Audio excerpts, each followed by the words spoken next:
நம்ம வாழ்க்கைய ஒரு புத்தகத்தோட நாம ஒப்பிடலாம். புத்தகத்துல வர்ற ஒவ்வொரு அதிகாரமும் ஒவ்வொரு அனுபவம். சில நேரங்கள்ல சந்தோஷம், சிரிப்பு இருக்கும். சில நேரங்கள்ல கவலையும், கண்ணீரும் ஏற்படும். புத்தகத்துல சில பக்கங்கள் சாகசம் நிறைஞ்சு இருக்கும். வாசிக்க உற்சாகமா இருக்கும்.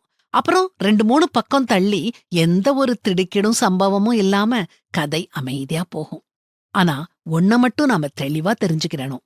அந்த முழு கதைக்கும் ஒவ்வொரு அதிகாரமும் ரொம்ப முக்கியம். அதே மாதிரி நம்ம வாழ்க்கையில ஏற்படும் ஒவ்வொரு நிகழ்ச்சிக்கும் ஒரு நோக்கம் இருக்குது.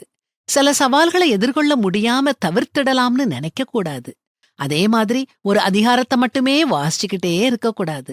அப்படி இருந்தோம்னா வாழ்க்கை நமக்கு கற்றுக் கொடுக்கும் பாடத்தை நாம படிக்காம தவற விட்டுருவோம். வாழ்க்கைய முழுமையா வாழணும்னா பாதை கரடுமுரடா இருந்தாலும் தொடர்ந்து முன்னேறணும். புத்தகத்தின் பக்கங்களை புரட்டும்போது புது அனுபவங்களுக்குள்ள நம்மை அடியெடுத்து வைப்போம். நம்முடைய அணுகுமுறை மாறும். எதிர்பாராத நன்மைகள் கிடைக்கும். அடுத்து என்ன நடக்கும்னு தெரியாத நிச்சயமற்ற தன்மைதான் வாழ்க்கையின் சுவாரஸ்யம். அடுத்து என்ன நடக்குங்கிற ஆர்வத்தோட உற்சாகமா முன்னேறி செல்லணும். வாழ்க்கையின் பக்கங்களை புரட்டி முன்னோக்கி போகும்போது இந்த வசனம் நமக்கு ஆறுதலை கொடுக்கும். அவருடைய தீர்மானத்தின்படி அழைக்கப்பட்டவர்களாய் தேவனிடத்தில் அன்பு கூறுகிறவர்களுக்கு சகலமும் நன்மைக்கு ஏதுவாக நடக்கிறதென்று அறிந்திருக்கிறோம்.